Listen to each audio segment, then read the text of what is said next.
Okay, what else we got in the news, man? All right. Well, we got some Prince and Andy Warhol news, as you saw in the thumbnail. The Warhol Foundation is to pay $21,000 to settle landmark fair use copyright case. Ooh, tell me about this, Monty. Yeah, this was interesting. The little clip there says the Andy Warhol Foundation and a photographer, Lynn Goldsmith, have settled a closely watched copyright case that reached the U.S. Supreme Court last year. Per a joint court filing Friday, the U.S. District Court in Manhattan, Warhol's estate agreed to pay more than $21,000, including $11,000 in legal fees, to resolve last year's long dispute. The initial suit was centered around Warhol artwork depicting the musician Prince that was based on a photograph by Goldsmith. The Warhol Foundation's legal representation, Latham and Watkins, said in a statement that the estate was happy to put this litigation to rest and move forward with its work supporting up-and-coming artists. So, that lady Goldsmith did a photo shoot for Newsweek of Prince before Prince was really, really Prince. And Newsweek didn't use a bunch of the photos. Warhol got his hands on it and did a bunch of Prince pieces. And she didn't find out till later, after like Purple Rain blew him up. And she's like, whoa, those are my photographs. But Warhol'd them. So it was just, the whole case was about what the terms of fair use are. And is interesting because she won. And which justice was it? Sotomayor? I'm trying to find it. Said that an artist should get compensated for their work, but how does that affect fair use laws is the question that comes into play with this. So she won, but what does that say to fair use moving forward? Yeah, see, I'm kind of, and I'm not exactly sure how that works on the visual art space, right? Yeah. Like if you draw a picture from a photograph, I know Prince was notoriously private about how his images and how his content was used. Yeah.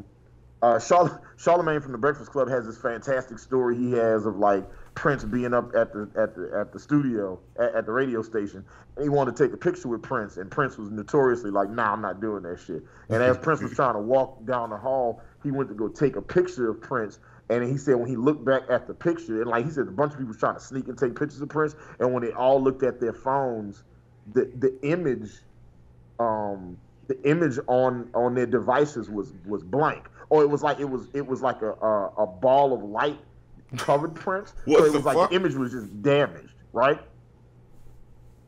You know, how? Listen, I'm thinking that Prince in his I'm gonna tell you what it is.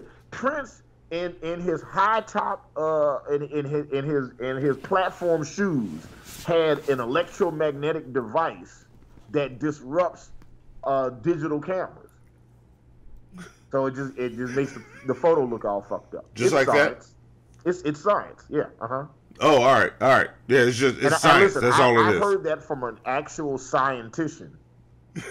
An actual scientist? Yeah. Oh, all right. Well, why was I doubting you? All right. All you had to do was say that from the beginning.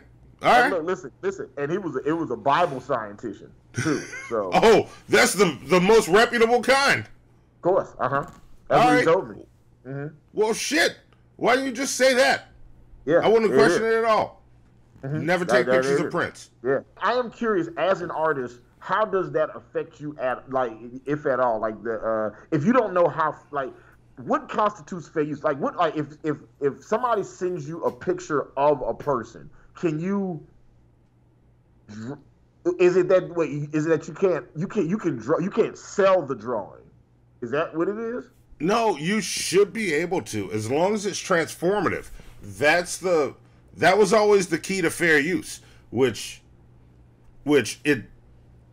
fighting this, you end up in this mucky territory with AI now too, because AI samples all of our art. If you've posted your shit, AI is sampling your art.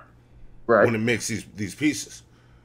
So, you know, it brings that into play. But if you kill it on any end with AI, you fuck it up for traditional artists, like artists that aren't artificial intelligence. And this, I think if you look at, pull up the image again, that's one of the Prince pieces. That's one of the what Warhol did to it. It's that picture, but it's in that Warhol style. His face is purple. It's I think it's transformative, but it's such a loose definition as to what is transformative. Like I wish I could find that post. There's a post of somebody took the Nevermind album cover and in about 6 steps broke it down into more and more pixels. And the question is, at what point is this something different? But it still tells you that that's what it is. That's fair use in a nutshell. Kind of a ship of Theseus kind of argument. Or, no, not quite the ship of Theseus, but kinda. Fair use is weird. It's tricky to play with, and YouTube uses fair use all the time, but it's so tricky they can get you on anything still.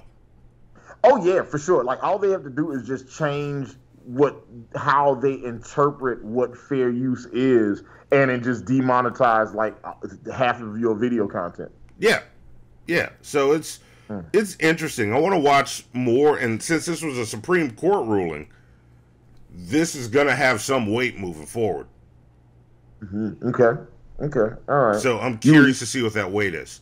All right. Okay. Yeah. I've never known what fair use is for visual artists. For musicians, typically like there's like if like you know like there's music that's like public domain music, right? That like is like, oh, if it's of a certain age, then you can just use it over and over again. But then even that gets a little tricky, because then like I've seen cases where people have taken public domain content, right? And then they will make a song using that public domain content and then copyright it.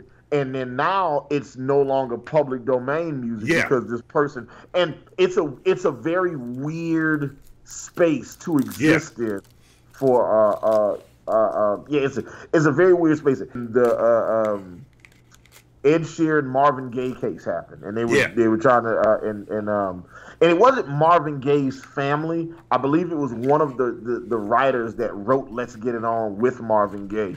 He said the argument was like that particular writer's family was like, yeah, he used this song that we created, and that's fucked up. And what it was the Ed Sheeran song used the same chord progression as Marvin Gaye's "Let's Get It On," right? Okay. But they said that you are not allowed to copyright chord progressions.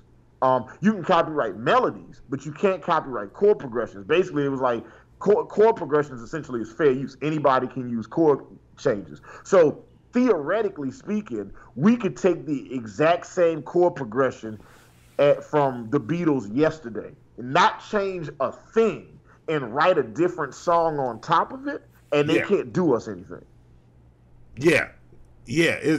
And like chord progression is weird because like Glycerine from Bush and When I Come Around are the exact same chord progression. Oh wow, okay. Yeah. Okay, interesting. Yeah. But you can do the chord progressions, but you can't do the melodies, right? Because they just like and it's a strange thing, because even with melodies, it's like if you have more than 4 consecutive notes, or I think if up to 4 consecutive notes in a melody, then they're like, that is infringement. But like 4 consecutive notes is, bro, as a musician, I think they need to expand that shit to like 6 to 8 notes or something. Like 4 notes is not enough for you to be like, I've never thought 4 notes was enough for you to sue somebody. Y'all finished or y'all done? I ain't got no more talking. Sweet Halloween in collard greens.